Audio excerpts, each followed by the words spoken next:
Welcome, everyone. Thank you so much for joining us. So today we have our esteemed panel here to speak about orchestral auditions and preparation for those.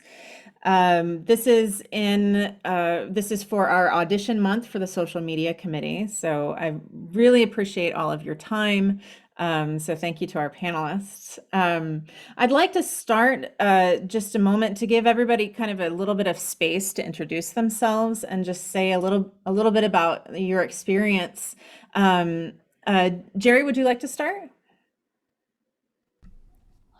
Sure, thanks. Yeah, my name's Jerry Simas. Some of you know me as Jerome Simas, but lately I feel more like a Jerry. So, I play bass clarinet and utility clarinet with the San Francisco Symphony, and I teach clarinet at the San Francisco Conservatory. Um, and I, what was the rest of the question? I'm sorry, Oh, Sarah. that was it. Okay, that's it. Great, Just perfect. quick introduction, and then we'll get Okay. into the brunt of it. Let's see, Stephanie. See if I can find my unmute button here. I should be used to it at this point, but yeah, I'm Stephanie Zelnick. I'm the professor of clarinet at University of Kansas, principal clarinet in Boulder Philharmonic Orchestra. So lots of driving across a lot of empty spaces out there.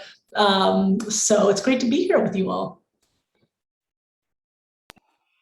And I have Mike next on my screen if you wanted to introduce yourself. I'm Mike Gersten. I used to be with the Valley Symphony in Deep South Texas until about 3 weeks ago when I moved to Maryland to take a job at Frederick Community College in Frederick. So that's me. Yeah, last but not least, Jonathan. Hey, I'm Jonathan Cohen. I play principal clarinet in the Auckland Philharmonia Orchestra, which is in Auckland, New Zealand. Cool. So thank you so much. Let's just jump right into the brunt of it. A lot of this information is going to be really applicable to anyone taking an audition. I'm assuming or preparing anything. But I wanted to first talk about preparation for our orchestral auditions, and anyone can jump in, any one of our panelists. But talk to us just a little bit about how you prepare for an audition, and what are some things that you can control, that you do control in your preparation.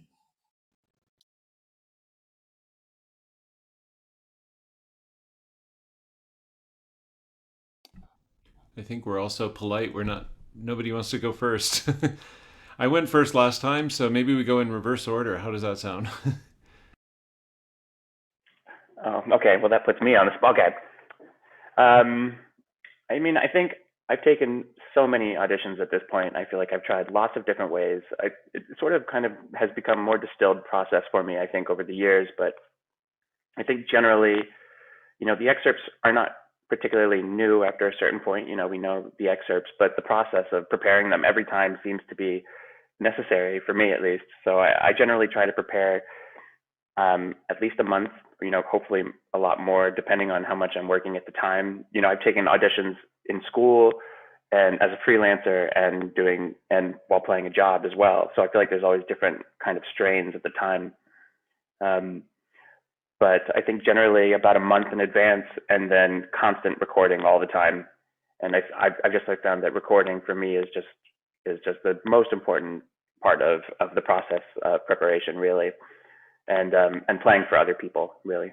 And I think generally with that timeline and then those two things, that's probably the basic structure of my preparation. So I guess that means I'm next. I actually I like to take I don't know, focus on something other than the clarinet, which sounds weird, but I'm hung up on this thing of like clarinetists and just musicians as athletes. And so I think one thing that can be neglected sometimes is your physical and mental health. not that those are things that are going to win you an audition, but they're things that will hold you back. That if you're not, being careful with your diet, if you're not exercising, if you're not, taking care of your mental health, whatever that means, taking time, every day to yourself, seeing a therapist, those are things that are going to hold you back, no matter how hard you prepare. And so I think that's it really just something in the past year or two that I've started to realize has been a problem with me. And that if I focus on those things, it kind of opens everything else up and allows me to be at my best. These are such great perspectives. It's great to hear. I've been teaching college for 23 years now, so I kind of feel like maybe I can also jump in with the perspective of not taking a lot of auditions myself, but also having worked with a lot of people on excerpts, sometimes, on a graduate student level, but sometimes at an undergraduate level for the first time they're approaching things. And I'd like to kind of echo what Mike's saying too about kind of taking this holistic approach where sometimes for me, younger students, undergraduate students will come in just with the notes first before they have a real concept of the piece. So kind of back to that very beginning of preparation, and probably something just even for more experienced players to remember too, is to don't forget that it's music first and foremost, because I'm sure everyone's had this experience where you're practicing Midsummer's Night's Dream like 100,000 times, and it's like an out of body, like you don't even remember why you're doing it anymore.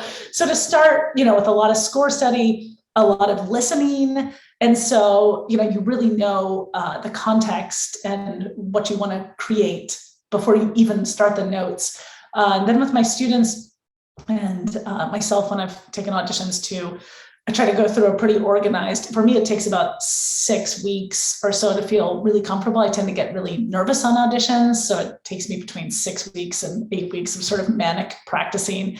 After the score study, I'm really organized about tempi, and I'll write in, what tempo I can get something 10 times in a row. And, then I'll slow it back down at the end of the day, always do something really slow at the end of the day, and then kind of speed it back up until I feel like I'm really getting at tempo. And then just like Jonathan was saying too, with the recording is just so important, because then you get to that stage where you're like, oh, this sounds great. And then you record yourself and, oh, what am I doing? So that recording is just so super important. I'm also really meticulous about trying to take any unknown variables that I can out of the situation. Of course, I'm not going to be able to take them all out. So for example, if I think I'm going to be at like a 9 o'clock time, I'll try to actually do run-throughs at 9 o'clock in the morning just to see what my, physical self is doing at that time of day, which is going to be way different than 9 o'clock at night. And so, just trying to kind of approach the whole thing holistically and still remember that it's music. Jerry, I'd like to add a little extra to your question, because you do both clarinet and bass clarinet. Can you talk a little bit about preparing? I'm sure other people have done this too, but preparing with an auxiliary instrument as well. Yeah, sure. It is a little bit more of a challenge. I was having a conversation once with our contrabassoonist. His name is Stephen Bronstein, and he's been the contrabassoonist in San Francisco for many, many years now. And we both came to the conclusion that with auxiliary instruments, we both either feel great on one or the other, but never both at the same time. And that's a generalization. That's my generalization for myself. So I'm not putting that out there so that those of you who are here who want to learn about these concepts, take that on for yourselves, because if you can sound great on both of them, great, own that. So, but I think regarding auxiliary clarinets, there is a little bit extra challenge there. So, because if you have to play, for example, a lot of heavy bass clarinet excerpts. I'm talking about Don Juan, Shostakovich Violin Concerto, anything like that. And then suddenly in the same round, you have to play the Mendelssohn Scherzo.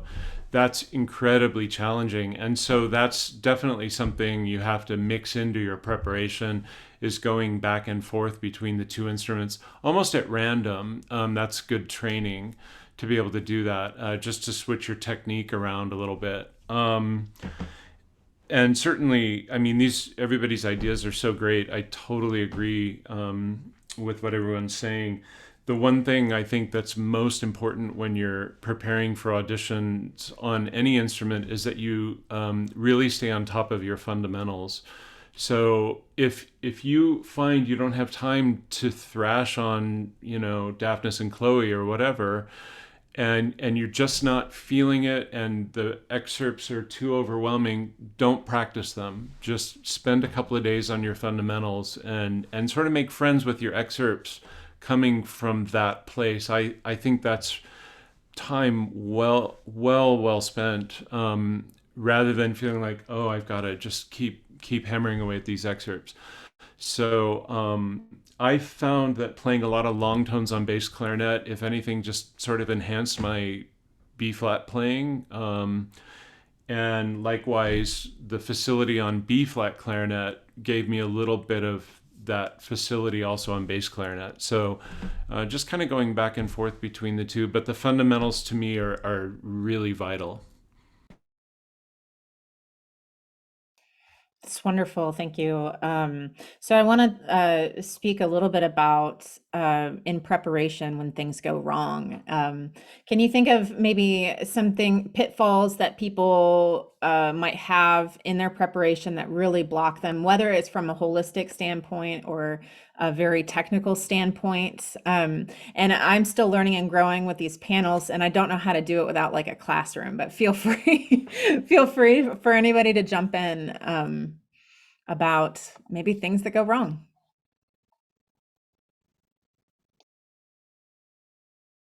I know I just spoke, but I don't want to forget my idea. So one thing is, I think there are a lot of useful areas in sports psychology that can help us. But I also found in working in that realm that was actually, in a way, a barrier to musicianship. And in some ways, I thought the sports psychology in some ways created more anxiety than alleviating anxiety. And so, like Stephanie said and Mike said about mental health, Stephanie, you mentioned about, well, this is about being a musician, right? So I feel like for me, what works best, if I just think musically, then that puts my head in the right place. And then, of course, you want to define what is musicianship. In the realm of orchestral auditions, it's good rhythm, good sound, good intonation, beautiful sound, quality, all of those things that need to be there to support your musical ideas. So I do find that if you're a person who can take some concepts from sports psychology and that supports your musicianship, then great. But if you stay there thinking, I got to play I got to land the perfect dismount, and it's going to be super square and perfect, that you will advance at an audition, but you may not win the audition because it's not enough. So that's kind of something I feel pretty strongly about. Okay. That actually reminds me of a study I read recently that it was looking at performance anxiety in different types of musicians, and jazz musicians and pop musicians experienced far lower levels of performance anxiety than classical musicians. And they think it's because jazz and pop musicians are performing for the audience.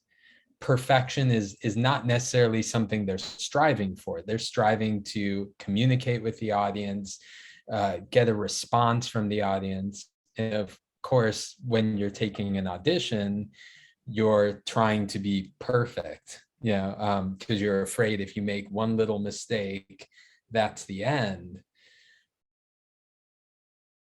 but then you hold yourself back. So I think if you can get yourself in the mindset that you love this music, you're going to try to communicate something with everything you play, and whatever happens, happens. But if you walk out of there and you feel like you've communicated, then you can hopefully walk away with something you're proud of.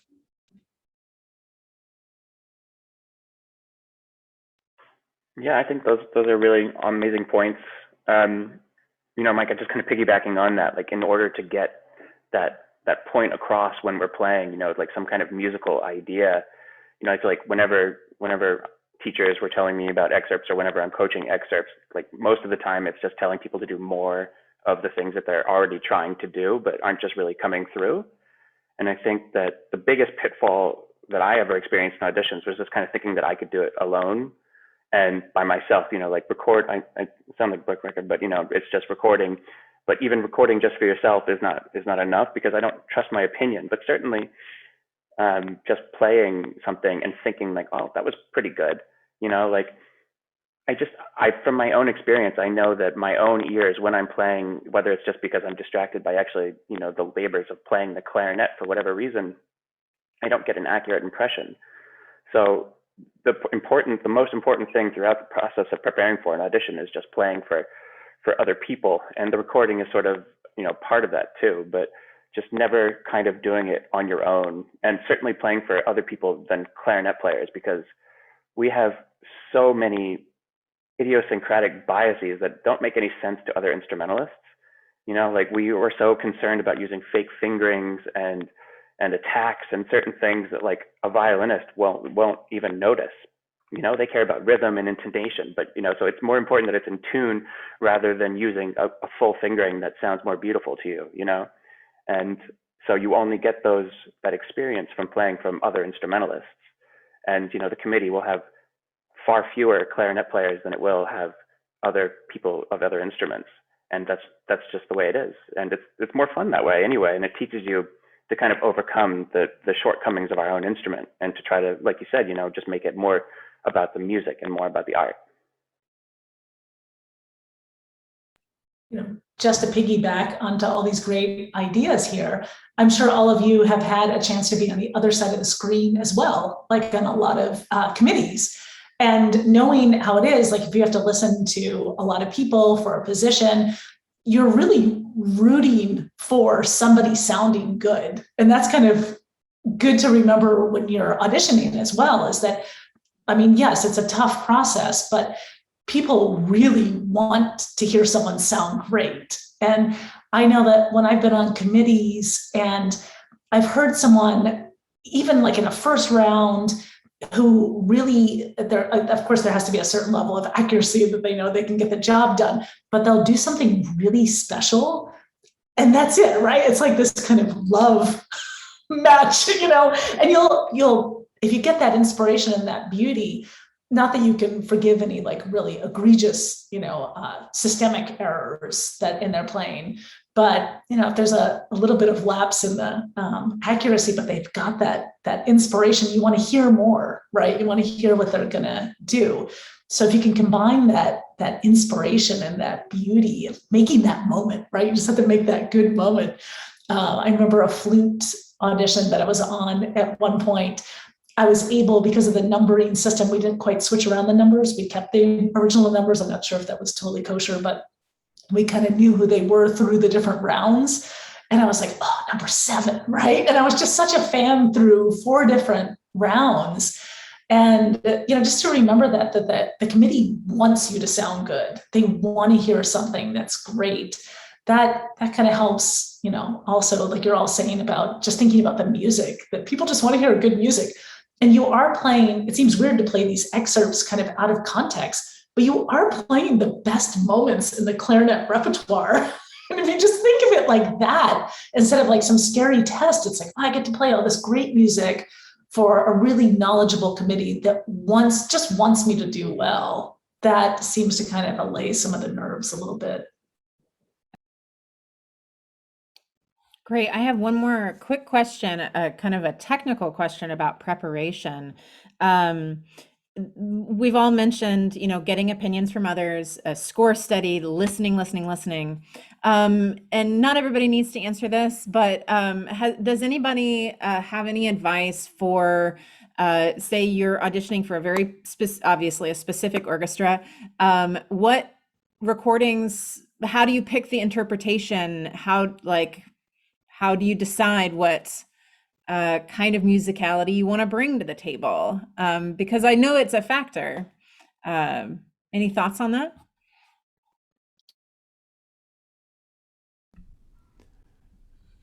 That's such a great question. It really is such a great question. I don't know that there's really a good answer to that question because I know if you're auditioning for one of the great orchestras like Cleveland, for example, they have a very specific sound that they're looking for.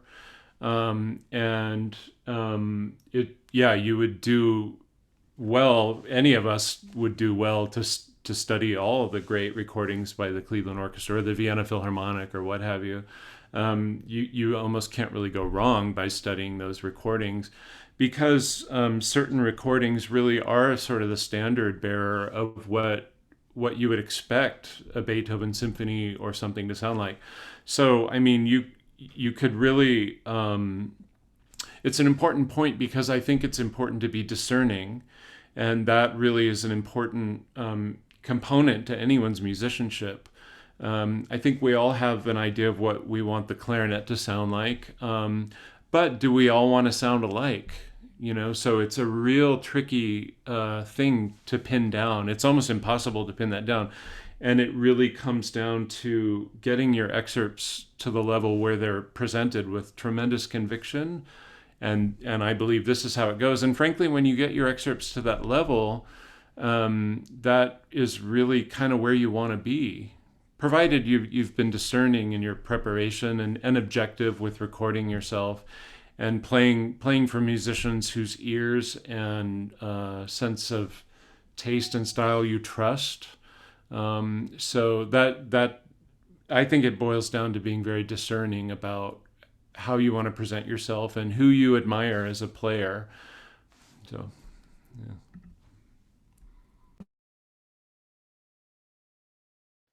I think maybe I would also add, it's like I feel like I've gone through different stages in my own development too, like particularly from my own teachers. Robert Marcellus was like this person that I always grew up listening to, and this was the ideal.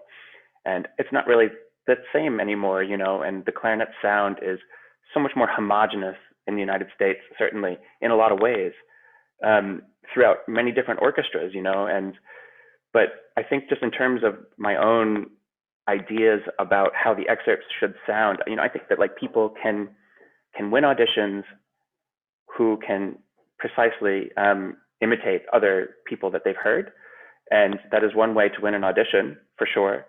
But for my own self, I found that I had more success when I just really thought about what I wanted to bring to the excerpts, and to, as we just keep talking about, to remember that they are music, and to try to find my own individual way of doing it, because that was ultimately how I found more success in auditions, and rather than trying to do it in sort of this cookie cutter way that just maybe didn't quite work for me. Like you have to find your way of doing it. We all play so differently.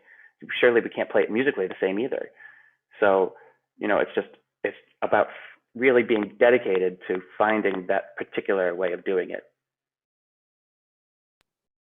I think also we get so fixated on getting the jobs that, we try to, squeeze ourselves into these molds and stuff just to get them. But in some ways, do we want a job where we're not able to play like we actually play? It's like, then like down the road, you're going to face like a 10-year decision. And that's even going to be worse than the money that you're out going and taking the audition. This is like you've possibly moved across the world or the country or whatever to take something. And so, do you really want to, change your playing so much into something you might be having to do for the rest of your life in an orchestra? So I think in some ways, like you were saying, it's like, really prepare everything at this like highest level. And then in some ways, it sorts itself out that the committee will pick sort of the sound that they want to play with. And then even beyond that, sometimes like the tenure decision kind of sorts out what people are looking for in that group. And while that's kind of harder up front not to get a position or to get tenure or something like that, it's better than 30 years of playing a way that you're not comfortable with or being somebody that you're not.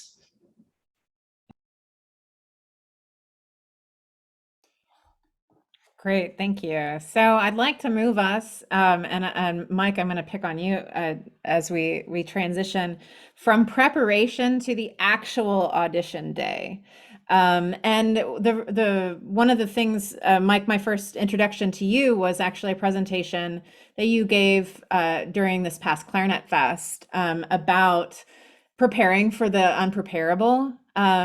So I'd like to start with you about maybe how do you prepare for the uncontrollable factors, and then open up to everyone about what are some things on audition day that happen that you either have no control over, or think maybe first time auditionee, what might they expect? Yeah, so I think what I talked about then, so this comes not only from like my experiences auditioning, but my experiences with Crohn's disease. And one of the things that triggers a Crohn's flare up for me is stress, which is great when you have a big performance or audition coming up. You're guaranteed to have a flare up. And so something I found that's really helpful is to find things that I can control. I can't control the temperature in the room. I can't control the weather that day. There are so many things you have no control over. And one thing I can control is my diet. And that, of course, comes from me having Crohn's, which is an autoimmune disease that affects the intestine. So, diet is very sensitive with me. So I have these foods that are safe foods for me. And I know if I eat these foods, I'm going to feel okay. And that's just like this one thing I can latch onto, that if I can't control anything else, I can control this one thing. And I'll add on to that. I learned this from my wife, that there's this thing called compounding that you do with your emotions. And that's when you feel a certain way, and then you get upset with yourself for feeling that way.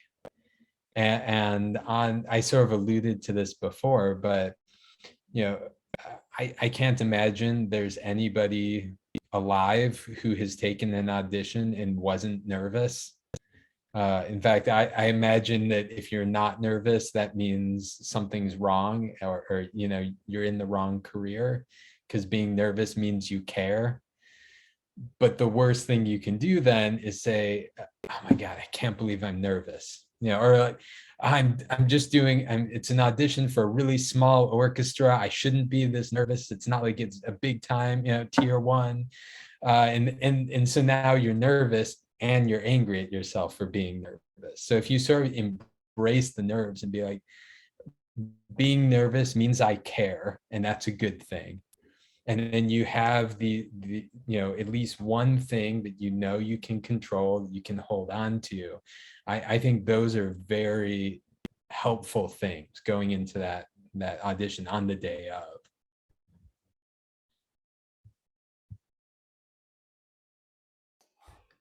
Thank you so much. So anyone else want to jump in a little bit about just things that happen at auditions that have either affected your playing or were unexpected, and kind of how do you navigate some of the challenges of the logistics of audition day? I'll jump in. I was going to say, it's just something from my old teacher, Mark Nuccio, but I think about it a lot just in terms of what we can sort of demand of the process ourselves. And he always told a story about when he was one of his first jobs was in the Colorado Symphony, and he talked about showing up And for whatever reason, I think that they asked him to go at an earlier time than he was prepared to play. Like he showed up and then they were like, okay, you got to go play. And it didn't go well. But then he demanded, to play again, and ended up winning the job. And I think that it just kind of like, I think about that story a lot, because when you show up at these auditions, you feel so powerless in a lot of ways, because you are, and it's a terrible process, but it's really all we have. But you can, to a certain extent, try to control that little bit, and, make sure that you at least aren't caught off guard like that. Like you have the ability to ask to play things again if they don't go well. You have the ability to ask for another minute if the proctor is encouraging you to come too quickly. Like I feel like often they're running late, and the proctors are always asking you to move, come on.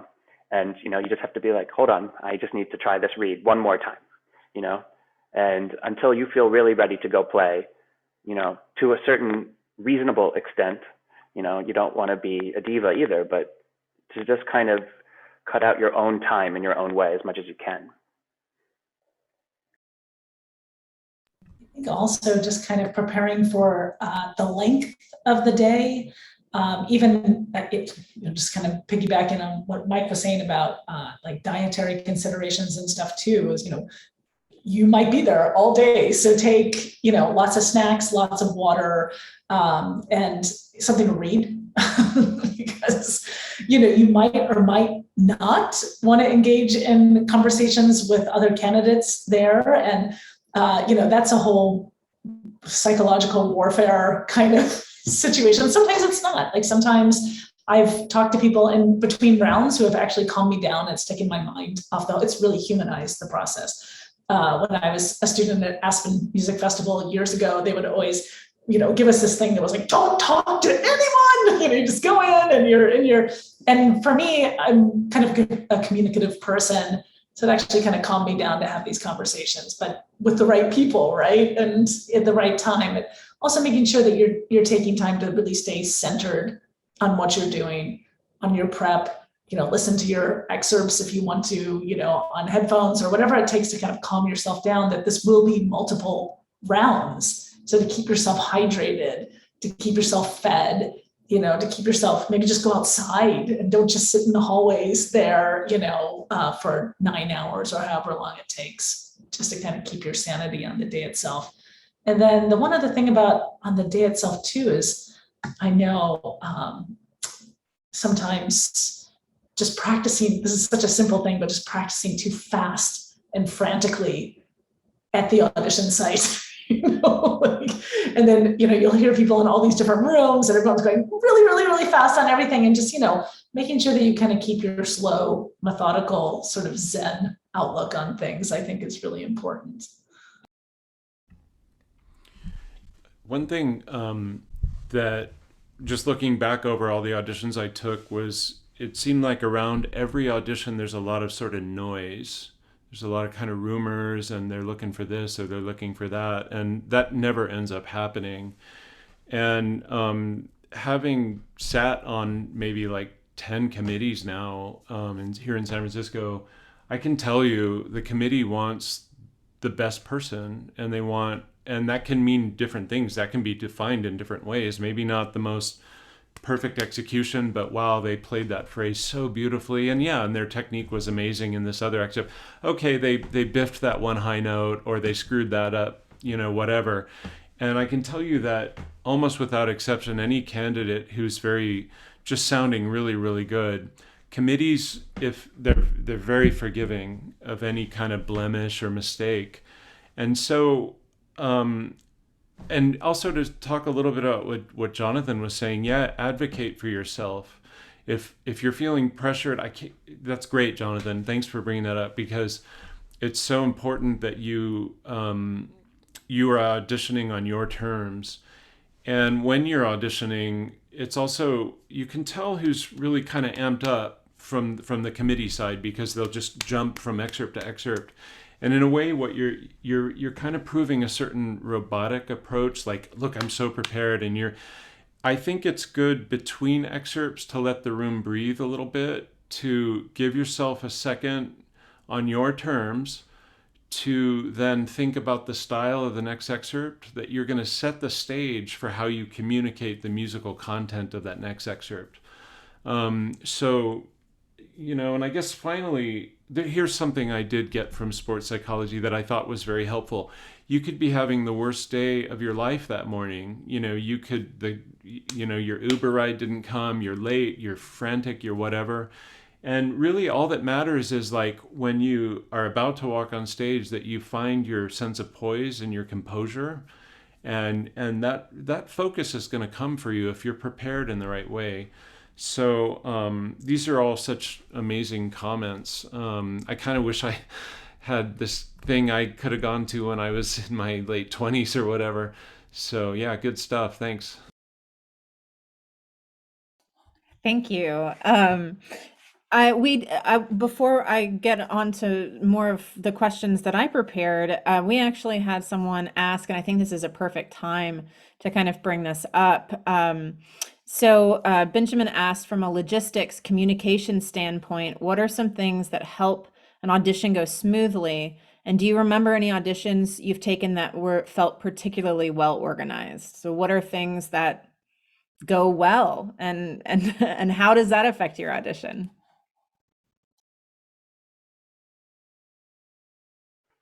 Well, I can think of some times when it's been disorganized, but I don't know if that's particularly the fault of the orchestra all the time. Like sometimes they're just understaffed and for whatever reason, I think, they don't have the facilities, because generally what makes a really more comfortable audition experience is when you have your own warm-up room and you have a proctor or several proctors who come to tell you, you have 30 minutes, you have 15 minutes, you have 5 minutes, you're coming on stage, you're going to wait here, this is going to happen.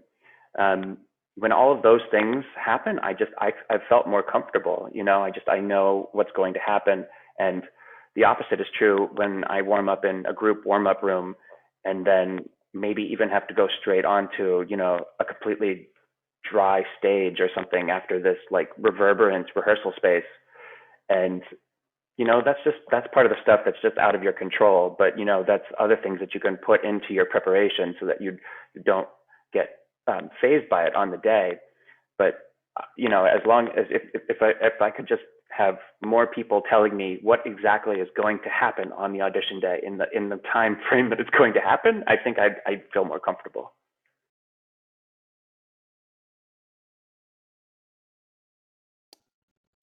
Yeah, I think that sums it up. Anyone have anything to add?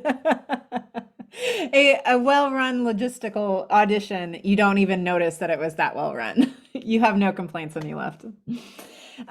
Jerry, you said something a little in your first answer that I'd like to go back and visit just a little bit. And all of you have mentioned being on panels. You said something about if you play something technically correct, you might pass the first round, but you probably won't win the audition if you don't bring some musicality. Can you all talk to what a panel is looking for, not just in the first round, or maybe what gets you past the first round, and what do you have to think about in the second, third, fifth? Depends on, I guess, how many rounds. Anyone want to speak to that? I can just speak to that real quick. Different rounds, you asked sort of different excerpts, and so, for example, if you have a big audition, several days of prelims, you really are going to be pinpointing some excerpts that show off kind of or demonstrate a baseline skill set.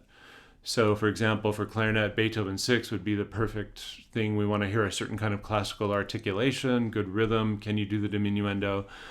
Certainly you'd want something fast articulation, and then maybe one or two more lyrical solos, like I'm thinking Brahms' third, the Andante movement, or maybe the first movement. So it's really very targeted in a sense. And I hate to say it, but it is about sort of paring things down to more manageable semifinal candidates.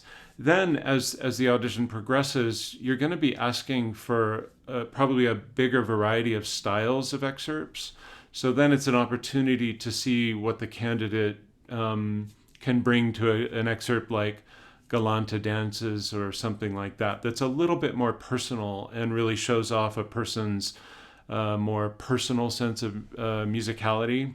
Then you get to the finals and it's probably accompanied, maybe the whole exposition of the Mozart. That's another topic, is there a solo piece or not? Generally, in my orchestra, we tend to save more of the concerto for a later round.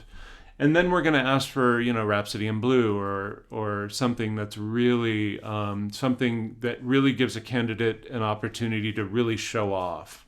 And that would be back to back with Beethoven 8 or something that's very delicate and particular in its own way.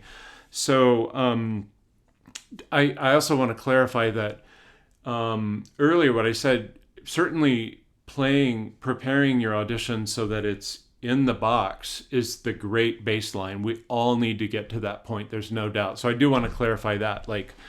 But I think like what we were all saying earlier, that is meant to support your own personal musicianship coming out, really. So did that answer the question? I don't know. Yeah, There's a lot of absolutely. answers to that question. Yeah. Anyone want to add a little bit about maybe their experiences with different rounds? And how should, someone finally passes the first round, because we all know how many times we don't. Someone finally passes the first round, maybe how should they change their mindset for the second, third? Anybody want to add anything? Can I add a question, actually, that it's come up in some of the orchestra committees that I've been on, some of the audition committees. We usually have been taking the screen down for the last round. It's something that's come up that we're always like, wait, we wonder what other orchestras are doing, other groups. So can people talk to that? Like, are you usually without the screen for the last round? Quickly, in our orchestra, it depends on the instrument being auditioned. If usually brass players absolutely want to do an ensemble round, so that would entail, lowering the screen when you're down to 2 or 3 finalists. And I think that's maybe not the case with certain, section string positions. So there's a little bit of fluidity. Now, it's a topic that's coming up again as you all know, prior to say 40 years ago, there were not a lot of women in orchestras. So we came up with the screened process. And now we're all very concerned with issues of equity and inclusion, and how can is there any part of that process where access with underrepresented players is being somehow denied, whether on purpose, probably not, or just built into the system. And so it's a topic that needs to be discussed again and again. So it could be that one day we'll just do everything with screens. I don't know, but it's something that has to be discussed again and again. So I've taken auditions where I've taken far fewer auditions where the screen has stayed up through to the very end. But maybe I've taken far fewer auditions where I've gotten to the end too. So I don't know if that's a fair representation, but I think generally, the screen tends to come down, and that always quite freaks me out, honestly. But I don't know the answer. But I was thinking back to your other question, Sarah, which was about I forgot the question. What was it? Me too. I'm just kidding. I think I was asking, just changing your mindset from round to round. If anybody had any more thoughts to add. Oh yeah, I was just going to share. I remember I was thinking about this before this. I was thinking about one particular audition where in the finals, I remember Pines of Rome was asked, and I thought I played quite well, like I played it as I wanted to play it. And I remember asking for feedback, which is something that I think that everybody should try to do if you can. They often say no, but there's no hurt in asking.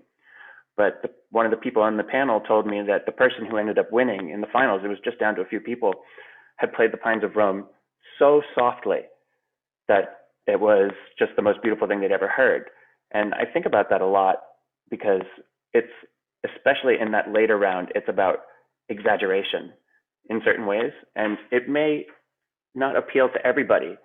Personally, I wouldn't necessarily play that solo so softly that it can't be heard, because that's sort of like the clarinet gimmick, like we can do that, but is it proper, or whatever, is it what the music calls for? But it's often those kinds of extremes of dynamics that will absolutely set you apart in that final round. Like Jerry's talking about, they usually ask the more character excerpts, Rhapsody in Blue, how interesting can you really make it? You should push it as much as you possibly can within your own style. And it may not win you that job, but in your correct, time to win a job, it will be the reason that you win it.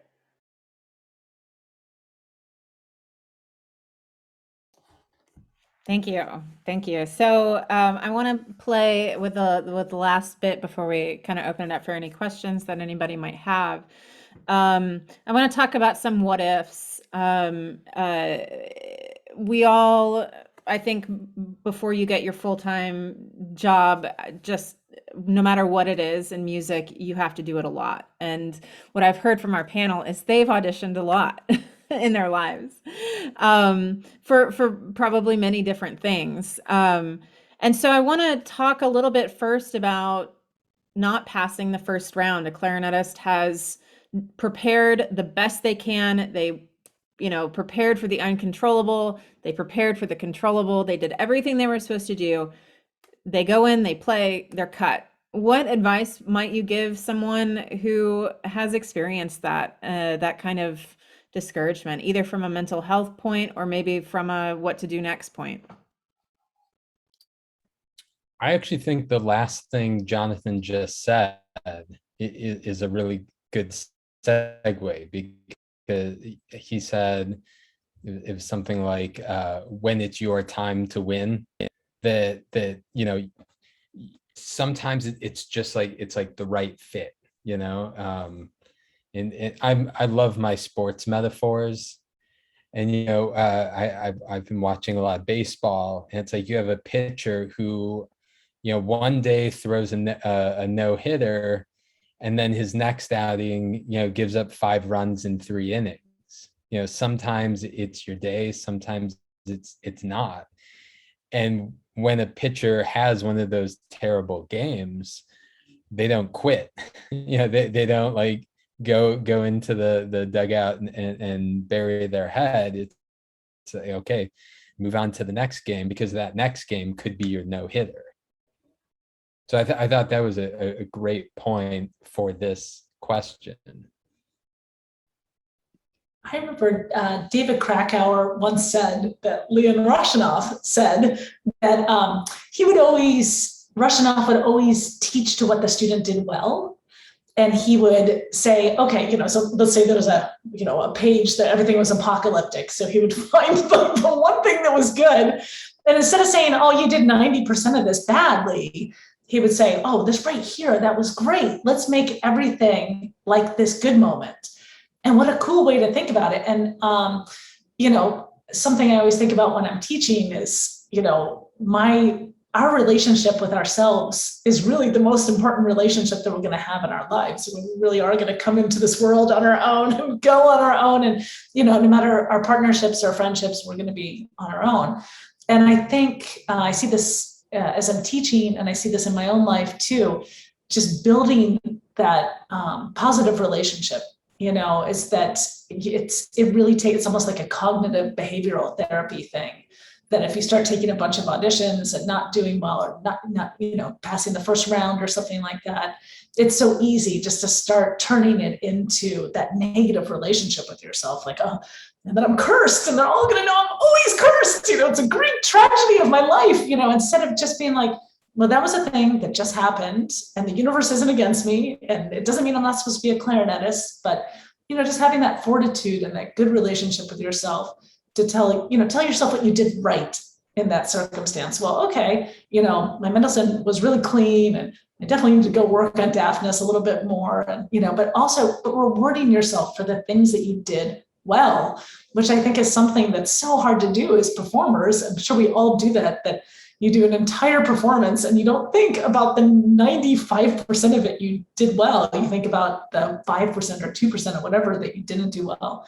and just trying as much as we can to reinforce the positives with ourselves. And it's really important.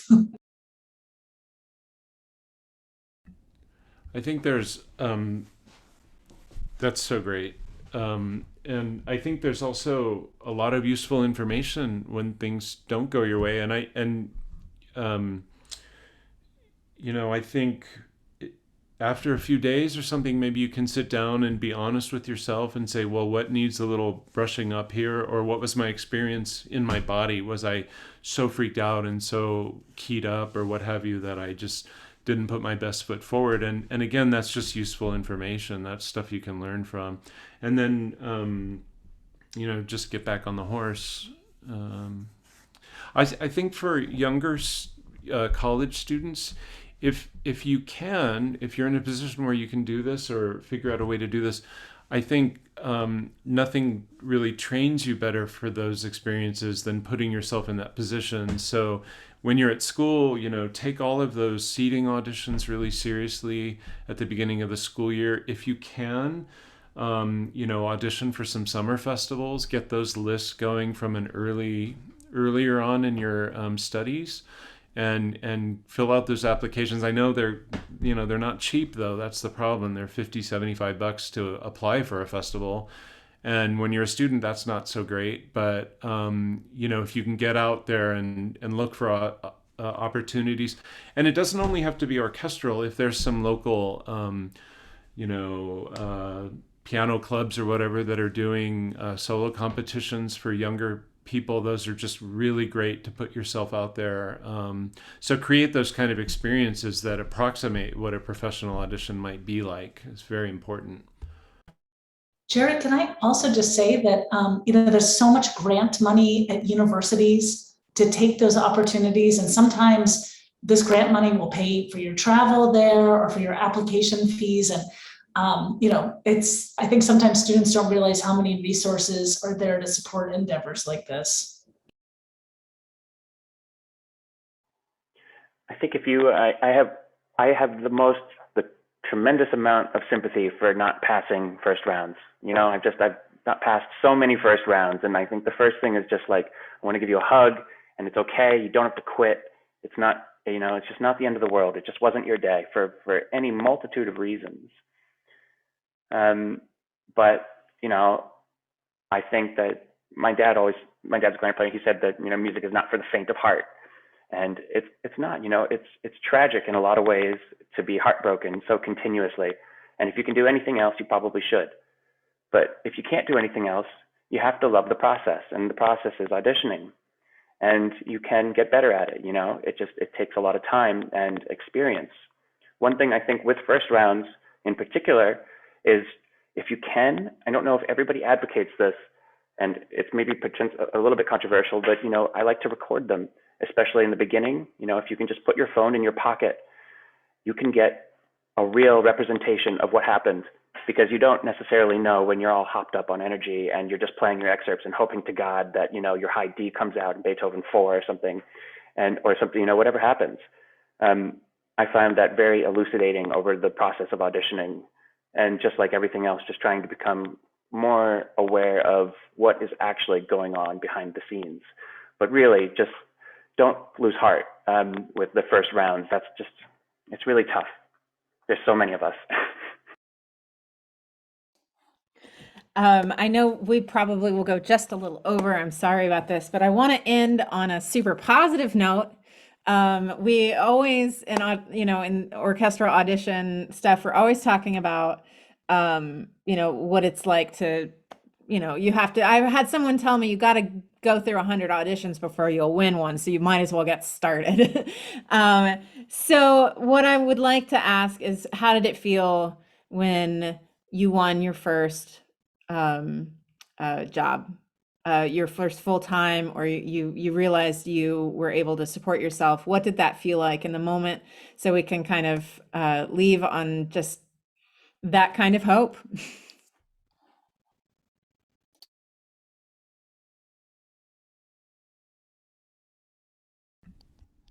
Who's gonna go first? I was gonna say, that good, eh? I'll go first. I just had a thought when I was sitting here as I was listening to you, like, um, before I say how good it felt or whatever, that I think one of the best things I ever did, in terms of embarking on an orchestral career, is just teach a lot. And whether you're just working with kids on fundamentals, or advanced high school kids, or just anyone, I currently teach a lot of retirees, and it's been like the greatest thing, because it's almost like therapy for them because they're kind of overcoming a lot of baggage with oh, I love the clarinet, but my teacher said blah blah blah or whatever. And so that's just been great, and I feel like in some ways that's helped me more as a player than just about anything I can think of. But yeah, so my first audition was Pro Musica Chamber Orchestra of Columbus, principal clarinet. So that was kind of a good thing. And then I went down to New World after that. So that kind of got the ball rolling. But I think any audition you can take that's within your region. Certainly a big audition is an investment if you have to fly somewhere and get in a hotel and all that. Um, that's sort of one category of audition. But if there's an audition for second clarinet in the next town over or what have you, and we have a lot of towns here in the Bay Area that there are orchestras around. You need to be going for those auditions regardless of where you are in your development as a player. So yeah, thank you. The first position that I got, that I had for 17 years until I had my daughter and just couldn't do it all summer anymore, but Central City Opera. And I was just for me, that was just the genre that I wanted to do. I just wanted to play opera. So it wasn't so much winning the audition, because I was just so tired after the day that I didn't really feel anything. But that first rehearsal, when you got in there and you got to actually, play those great solos with the orchestra, that was like the real rush, was just being able to step into the shoes of all those recordings that you'd listened to all those years as a student. And you're like, oh, cool, I get to be the clarinetist doing those cool clarinet solos. So for me, it's not so much winning the audition as that first rehearsal that's the treat.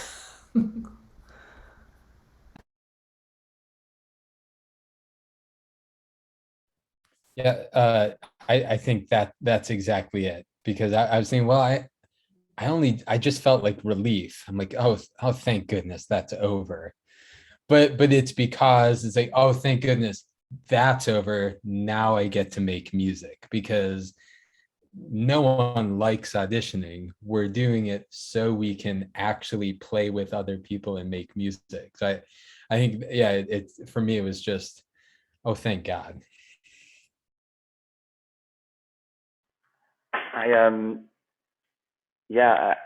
I feel like my own personal path was just so like kind of just jagged and doing all these different things. Like I did 1 year contracts out of school, and then I freelanced briefly, and you know it was just. And then when I got this job and moved across the world to play in an orchestra, because I wanted to just stay put, and to do this one thing and be in one place. And I don't know. It's just, I guess it was for me like about where I could just kind of start my life, and maybe some people can do that in doing different paths to music. But for me, it just felt like actually being sedentary and committing to this one place, that felt like a lot of relief.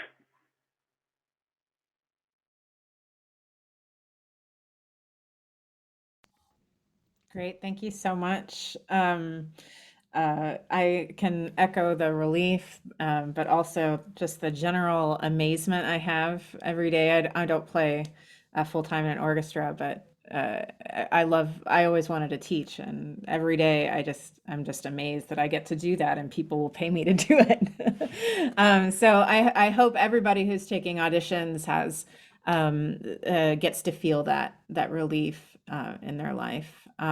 So I'd like to just I know we're a minute over, but I'd just like to open it up. If anybody has any questions for the panel, to just drop them in the chat. and we'll give everybody a moment. And thank you so much for this amazing panel. This was really, really wonderful. Your input is invaluable. Could I just add one more thing that I forgot I was going to say too, is that it was relief, but it's also never completely done. And I think that we're all kind of, at least, personally trying to see what other opportunities there are, whether it's auditions or teaching in universities or even possible career paths, like there is no specific end. And I don't think it's necessarily productive to think in that way, because I don't want to be satisfied. That's not enough. So just, there'll be more. That's a great point. Nicole asked, what is the best way to find auditions?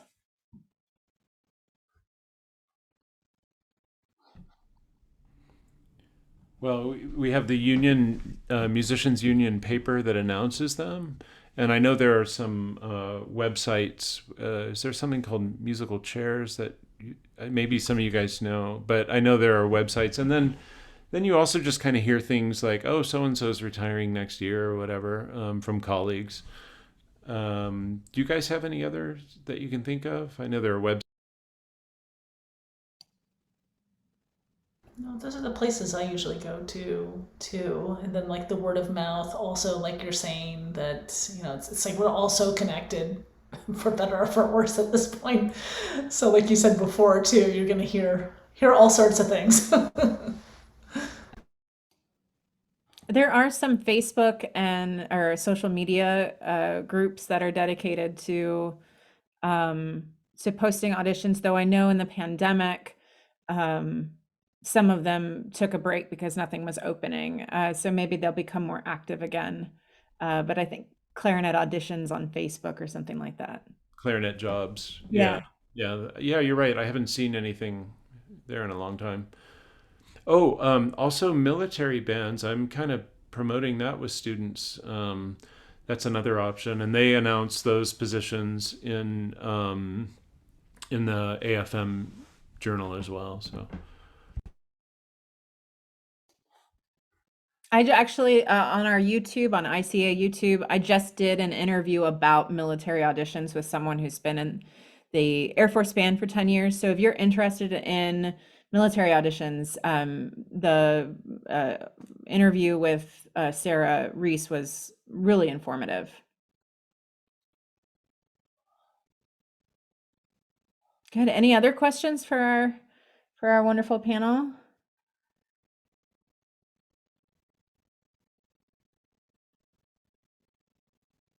All right. Thank you so much.